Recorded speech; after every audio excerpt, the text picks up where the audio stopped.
You understand, I'd still do it. But boy, I wish she didn't fart in this great nation's face. I voted that day, and then that same day I flew to New York City. I had work. That night I was in a comedy club in New York, and I said to an audience almost exactly what I just said to you. And I didn't know that there was a journalist in the room. And this journalist wrote an article. The headline of the article said, Dave Chappelle is an avid Donald Trump supporter. Yeah, I had no idea the paper said that. And you know how I found out? My wife called me from Ohio the next morning in a goddamn panic. David, what the fuck is going on in New York? I said, I'm being good, but what have you heard?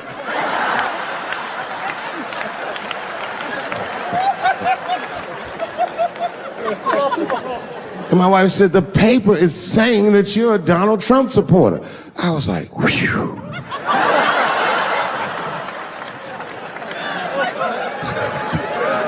I said, don't worry about that shit, baby. Nobody in their right mind would believe that. And she said, no, David, people believe it. And then she started reading the comments to me. Oh, they were terrible. All these black people calling me all kinds of Uncle Toms and shit. I should tell you, buddy, this is a very serious allegation from one black to another. I was incensed. Uncle Tom? How am I Uncle Tom, nigga? You the one that reads the Observer? Anyway, all this shit goes down, and Saturday night rolls around, and now Trump is the president, and I'm hosting Saturday Night Live.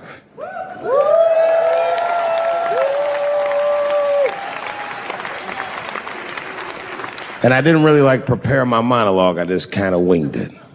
And at the end of the monologue, I don't even remember what I said. I said something like, fuck it, we're historically disenfranchised, and we're gonna give him something about we're gonna give him a chance if he gives us a chance. I don't know what I said, but whatever I said, I really wish I didn't say that shit.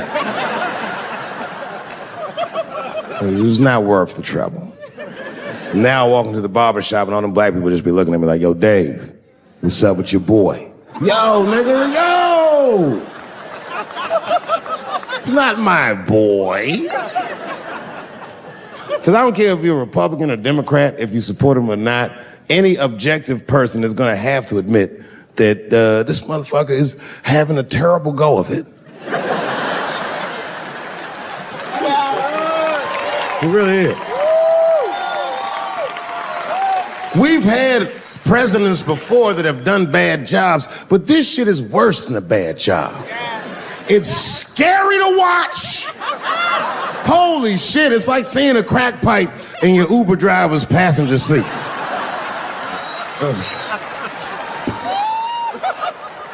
The fuck is wrong with this guy? Yo, he is lunching, nigga. I watched Donald Trump in a press conference, and this motherfucker had all the media gathered, and this nigga literally asked the media to their face to stop finding shit out. I was like, yo, this motherfucker is bugging. And then, I'm not even making this up, his lips started sweating. His lips. Have you ever seen a motherfucker's lip sweat? What the fuck is wrong with this nigga's lips? It's like if you're on a plane, right? You ever been on a plane? I get scared to fly. I do it all the time. I be scared on there. And sometimes the plane will hit turbulence. And then I get nervous. But I always look at the flight attendant, and she looks calm, and it makes me feel calm. But if that bitch's lips were sweating, it's terrifying. Like, yo, nigga, why are your lips sweating? What do you know? What do you know? And then, I'm not even making this shit up. This motherfucker grabbed the podium. He goes, you don't know how scary the things I read in my briefings are. And I was like, holy shit, man. You ain't supposed to tell us that, bro. That's bad leadership. Even as a parent, you think I'm gonna sit my kids down? Hey, little man, come here real quick. I was gonna holler at you for a second. Yo, I'm 3 months behind on the rent, nigga, and I am worried. Very worried. Go to school and have a productive day, nigga. I was just thinking out loud, getting some shit off my chest. I'm like, what the fuck are you doing, bro? This is bad, man. Jesus Christ. All this motherfucker's ideas sound like high people ideas. Like he doesn't think these things through before he tells us. He just tells us what he's thinking as soon as it occurs to him. This shit sounds nuts. I'm gonna go to China and I'm gonna get those jobs from China and bring them back here to America. For what, nigga? So iPhones can be $9,000? Leave that job in China where it belongs. None of us want to work that hard. The fuck is he thinking? I want to wear Nikes. I don't want to make them shits. What the fuck are you doing? Stop trying to give us Chinese jobs. I am going to bring back coal. Coal? I'm not even exaggerating. I have never in my life even seen a fucking lump of coal. I honestly don't even know what coal is for. If you're gonna have motherfuckers digging around in the dirt looking for shit, find me some truffles, nigga. That's what I'm about. And these truffle prices are getting out of control. If it gets any worse, I'm gonna be back down to regular butter like everybody else. Terrible, terrible job. This motherfucker hit North Korea with rap battle threats. Fire and fury, like, yo! Yo, what are you doing?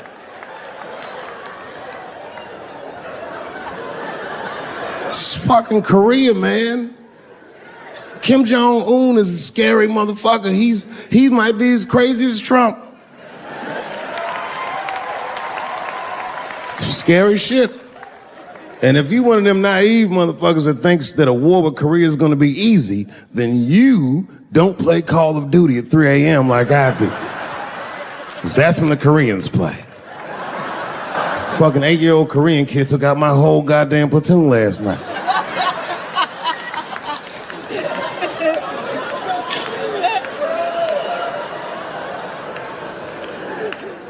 I've never seen somebody in an office so high with the most just basic fucking solutions. Like, you know, we should not let any more Muslims in the country till we can figure out what's going on. Did he just say, figure out what's going on? Who doesn't know how to do basic math? Let's count it out, okay? There's been 17 mass shootings in the United States. 4 of them were done by Muslims. None of those 4 Muslims were from any of the 7 countries in your stupid ass original band.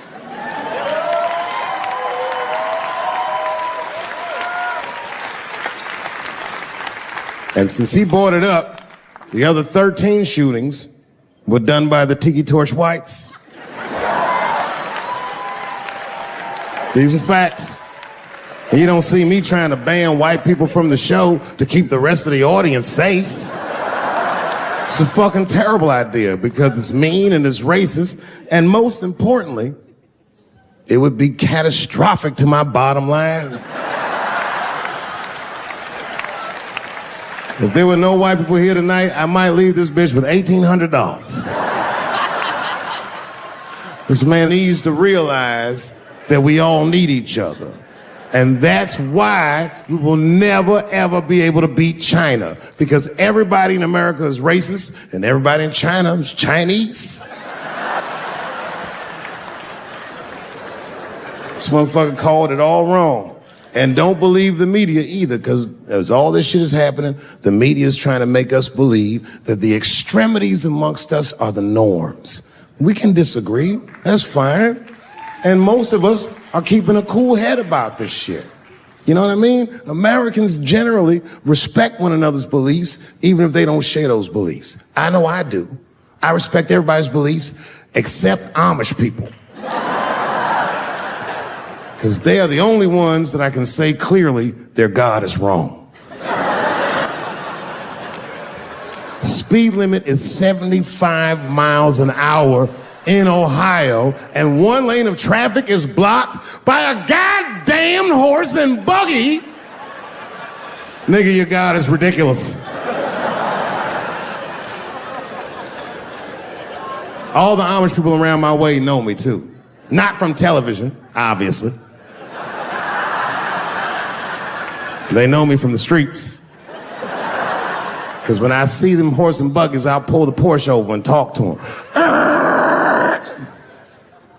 Ezekiel, are you sure that God doesn't want you to have any of this technology or this energy? Huh? Huh? I can't hear you, nigga. Let me turn this air conditioner off. What did you say? And them niggas be like, get away from me, ye. Ye tried to tempt me like the devil. Devil? Nah, bro, I'm trying to put you on to the game, Zeke. It's a big world out here, nigga. I just went 25 miles in 30 minutes. That's a day's journey for you. You don't even know what the weather's gonna be tomorrow, do you? I do. You don't even know that there's a valuable Pokemon right on your shoulder. Bing, ta-ta. Then I drive away. Huh? Oh, my vape pen? You want to hit my vape pen? Oh, sorry, nigga, I'm trying not to get herpes. My bad. I've been playing cat and mouse with herpes for 30 years now, buddy. Every night I go to the club, I'll be like, not tonight, herpes. No disrespect, I'm not saying you have herpes, I'm just saying 1 out of 5 people do. So let's just all be careful around this motherfucker and make sure that we leave with the lips we came with.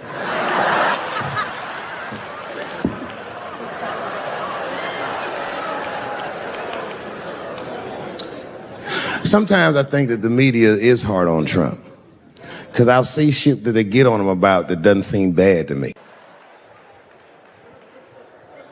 This happens far too often. Another time, about 6 years ago, there was a lesbian woman that tried to sell a story about me to TMZ. Thank goodness TMZ could see right through the sham of that story. This woman claimed that I beat her up in a nightclub because she was a lesbian. That is fucking crazy. Bitch, I didn't even know you was a woman.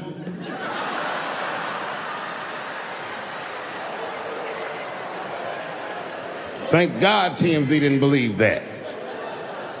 Because I did beat the shit out of her, I'm not gonna lie. It was her fault, I had no choice. I came in the club minding my own business, and a woman came up to me, she goes, oh my God, Dave Chappelle. And I was just being reciprocally nice. Hey, miss, how are you? Blah, blah, blah. Benign talk, nothing to it. And all of a sudden, this lesbian fellow stepped between us. Hey, nigga, that's my girl. I said, yo, my man, back up like that. She said, I ain't backing up off shit, nigga, that's my girl. I said, bro, you're gonna have to give me 3 feet like this. She said, stop calling me a man, motherfucker. I'm a woman. I said, what?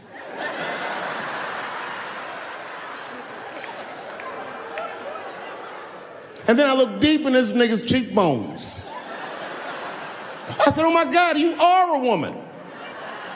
It was just too much for me to even wrap my mind around. But I tell you what, I unballed my fist immediately, and I softened my posture so that she would know she's in no danger. I even changed the tone of my voice. I said softly, sweetly, like a pimp might say. Bitch, I'm about to slap the shit out of you.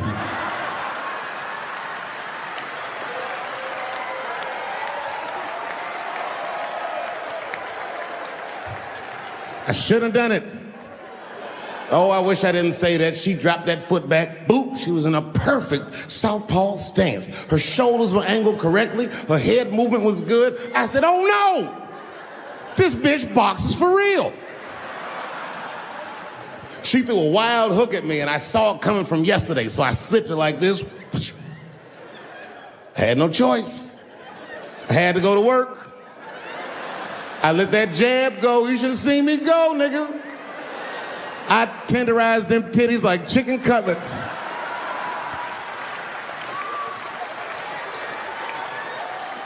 I whooped the toxic masculinity out of that bitch.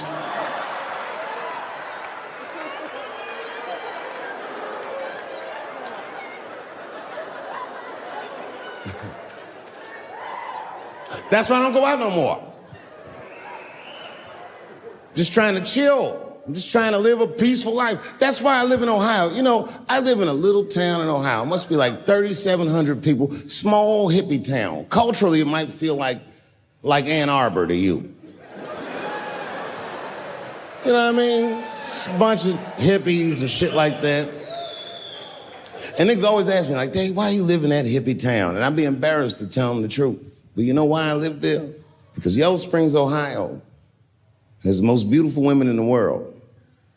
And a lot of people might disagree with me, but you gotta see them for yourself. They're gorgeous. But it all depends on what you're into, you know what I mean? I like white bitches with dirty feet.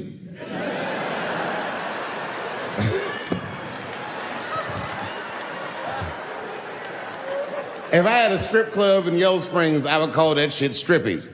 All naked hippies all the time.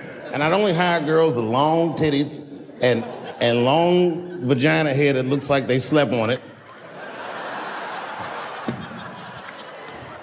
And I would keep a pile of dirt right next to the stage. I come back, bitch, get your feet in that dirt and get up there and give those people what they came to see. Chalk up, bitch.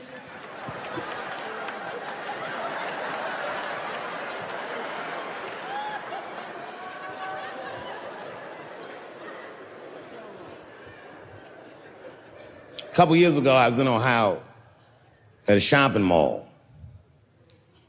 An old white lady, this is true, she was following me around the mall, which sounds paranoid, but I'm sure she was following me.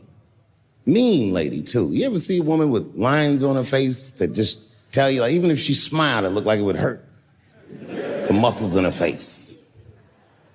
I knew she was following me because she was at places that had nothing to do with her. I'd be looking around like, what is this old bitch doing in GameStop and Foot Locker and all the places I like to go? Every time I see her, she'd just be looking at me on me. And eventually I forgot about her. So then after I'm shopping, I go all the way to the back of the parking lot. I'm parked all the way in the back. And as soon as I open my car door, I hear a voice go, David Chappelle. Just like that. I didn't even have to look. I knew it was her. And I looked back and sure enough, there she was, that face. To be honest with you, she probably wasn't even that old. She's probably around my age. But she was a white woman. This bitch looked terrible. I kept my cool. I was nice. I said, hello, miss. And she didn't say anything back. All she said was, I watch your comedy. I said, uh-oh. And then she says, it's true. She goes, it sounds to me like you hate women. I said, well, you know what, miss? It's art. And you're free to interpret this art however you'd like. But I can tell you, as the maker of this art, that I don't believe that I feel that way. And she said, well, I think. And I said, shut up, bitch. Shut the fuck up. Before I kill you and put you in the trunk. Ain't nobody around here.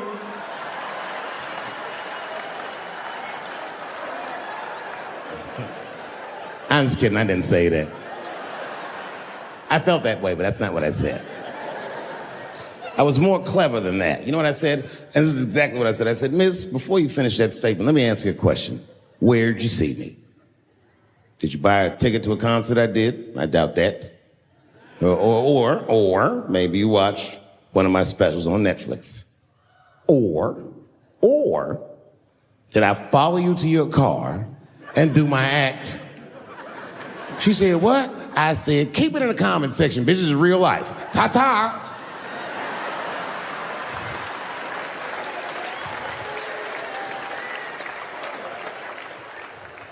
And then I drove off. Now, I gotta tell you, and this is gonna surprise some people here, but not everybody. People say things to me all the time, but what you don't know is it does affect me. I think about it. And that one bothered me a lot. I was driving home, couldn't stop thinking about what this woman said because she's not the first woman that said that to me. It's puzzling. You know what I mean? Like, what could I possibly be saying that would make these bitches think I hate women?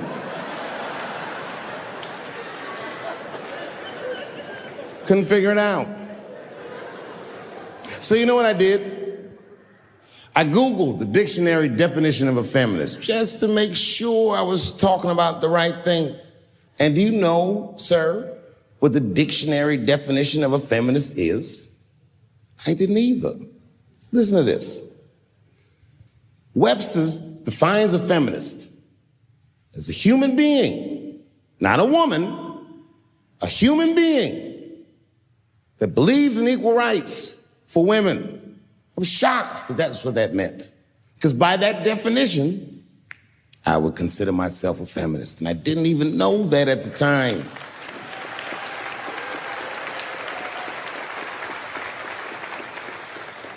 All these years, I thought it meant frumpy dyke.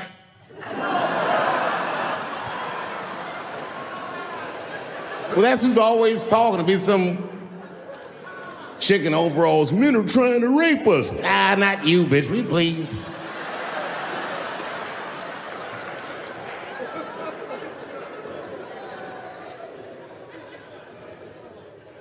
I know, look, listen. I support the feminist movement, I do, in my own ways. When you guys did the Women's March, I tried to go and support you. And none of my friends would go with me. I asked all the fellas, none of them wanted to go. I tried everything. Come on, y'all, it's gonna be bitches there. They was like, nope.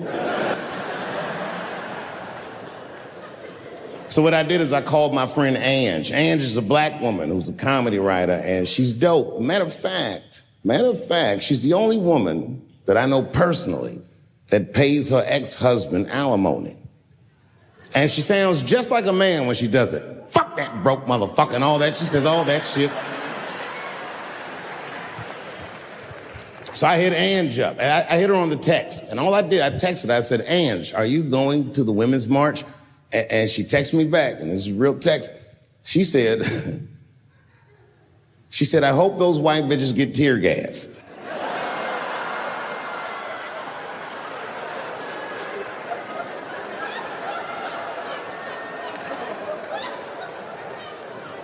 There's a problem in that feminist movement, isn't there? From its inception in America, there's always been a racial component. When Susan B. Anthony was having that meeting and Sojourner Truth's black ass showed up, read your history books. All them white women asked Sojourner Truth not to speak. They didn't want to conflate the issues of women's rights and slavery. But you know how black bitches are. Sojourner Truth went up there anyway.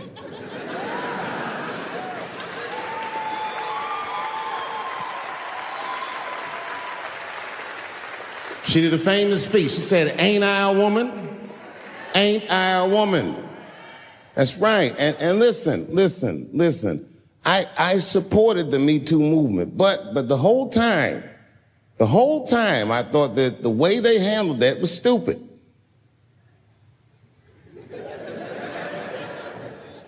It was white. It was like,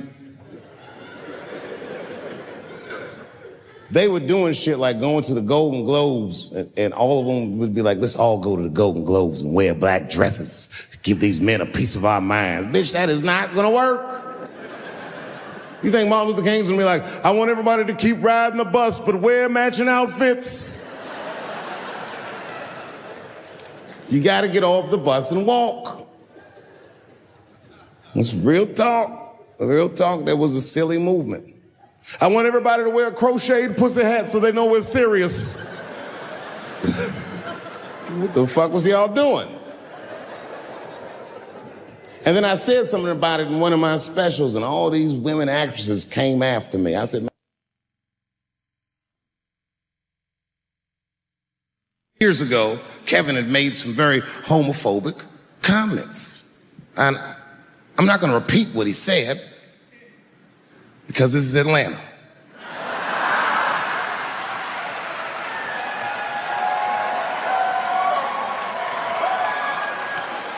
You know what I mean. I'm sure there's a lot of gay men here tonight with their wives.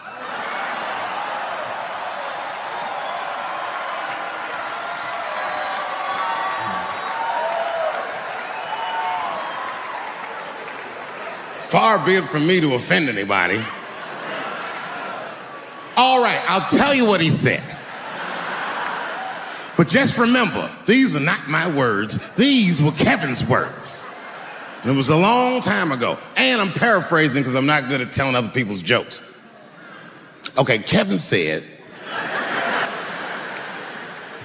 that if his little son was demonstrating or exhibiting homosexual behavior around the house, that he'd chastise him. He'd say, hey, that's gay. And then he said he would smash a dollhouse over that child's head. Ooh, the gay community was furious. And I don't blame them. I got a lot of gay friends. And all of them, 100% of them, all have told me fucking horror stories about the shit they had to go through just to be themselves. Crazy, crazy stories. And in all those stories, I gotta say, not one of them has ever mentioned anything like their father smashing a fucking dollhouse over their head. Because clearly Kevin was joking. Think about it. You would have to buy this nigga a dollhouse to break it over his head in the first place. Does that sound right? Is anybody gonna do that? The gay community was upset, and then they put so much pressure on the Academy of Motion Pictures and Sciences that they went to Kevin and said, if you don't apologize to that community, then you cannot host these Oscars. And then Kevin said, fuck it, I quit.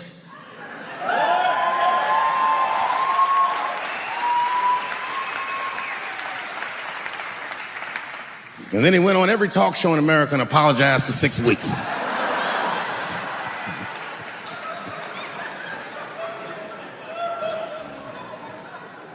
And Kevin fucked up. I understand the mistake you made because I've made the same mistake early in my career. This is many years ago, 15 years ago. It's when I was doing Chappelle's show. Thank you.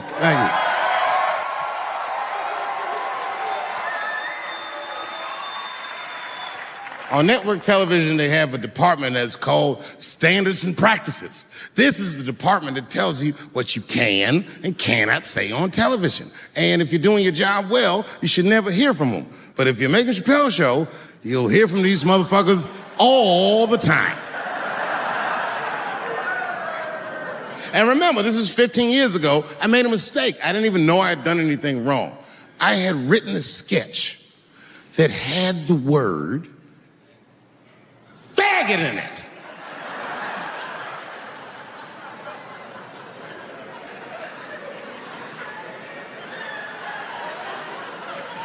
So I had to go to Standards and Practices. They call me up. I don't know why they're calling me, but I like the lady that runs the department. She's usually really fair and was one of my favorite people I've ever worked with. So she sits me down. We have a nice conversation. She tells me, oh, the sketches are great. I go, oh, fantastic. Well, then why am I here?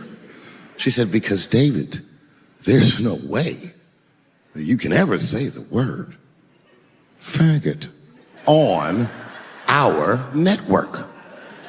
I didn't know I did anything wrong. I didn't try to defend myself. I said, all right, fuck it, I'll take it out. Have a good afternoon. And as I was leaving, it occurred to me, hey, Renee, quick question.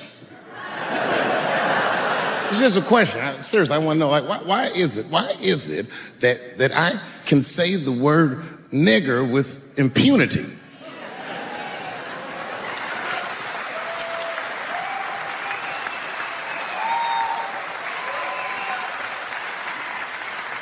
But I can't say the word faggot.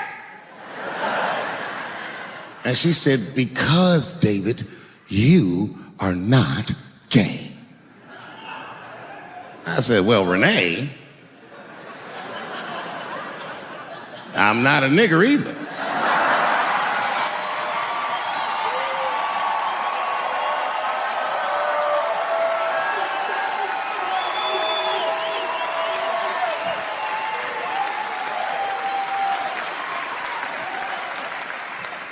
But you see, what I didn't realize at the time and what Kevin had to learn the hard way is we were breaking an unwritten and unspoken rule of show business.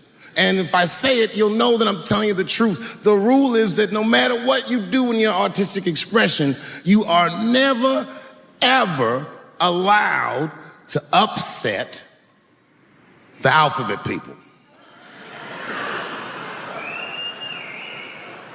You know who I mean. Those people that took 20% of the alphabet for themselves. I'd say the letters, but I don't want to conjure their anger. It's too late now. I'm talking about them L's and them B's and them G's and the T's. People be surprised. I have friends, all kinds of letters. Everybody loves me and I love everybody. I got friends who are L's, I got friends who are B's, and I got friends who are G's. But the T's hate my fucking guts.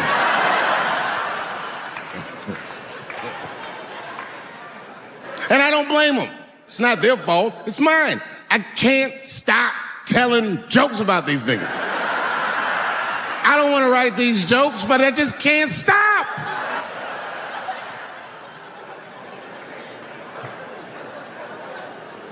You know, you hear all those letters together all the time, LBGT, LBGT, and you think it's just one big movement. It's not.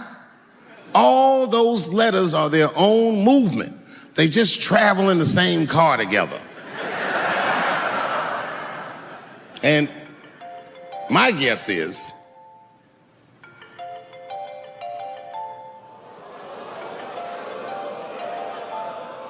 what is this, high school? This nigga probably got a babysitter or something. Go on and answer your phone, nigga. Just get that shit out of here. I'm in the middle of something important.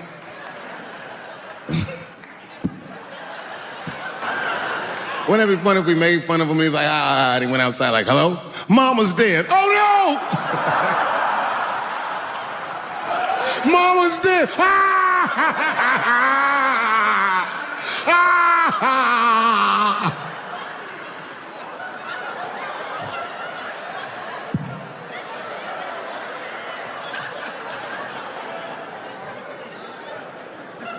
That was a weird timed phone call, wasn't it? It's like his phone is gay.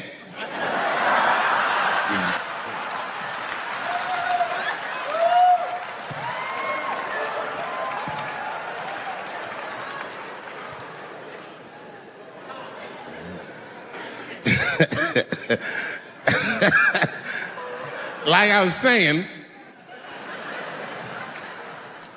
my guess is the G's are driving that car. That makes sense to me, because there's white men in the G's. And these people are trying to get around discrimination and oppression. And you know how white dudes are.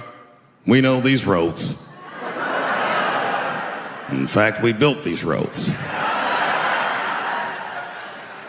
The rest of you buckle up. We'll get you to where you want to go. So the G's are just driving the car. Of course, next to the G's in the passenger seat is the L's.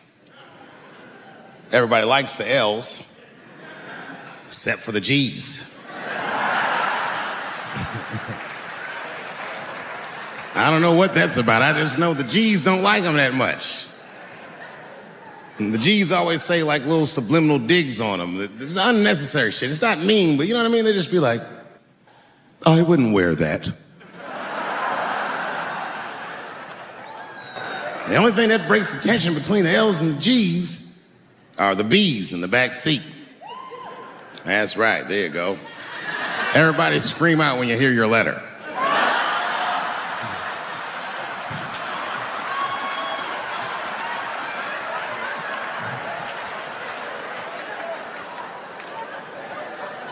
If it's one thing that the L's and the G's agree on, is that the B's are fucking gross.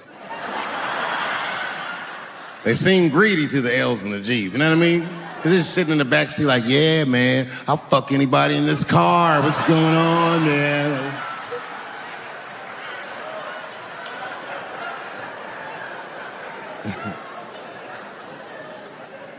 And sitting next to the B's, all the way in the back seat by themselves, looking out the window. That's the T's. Everybody in the car respects the T's, but everyone also resents the T's. It's not the T's' fault, but everyone in the car just feels like the T's are making the trip take longer.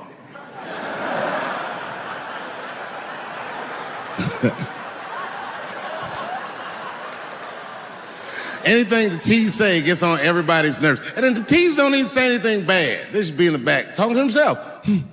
I'm hot.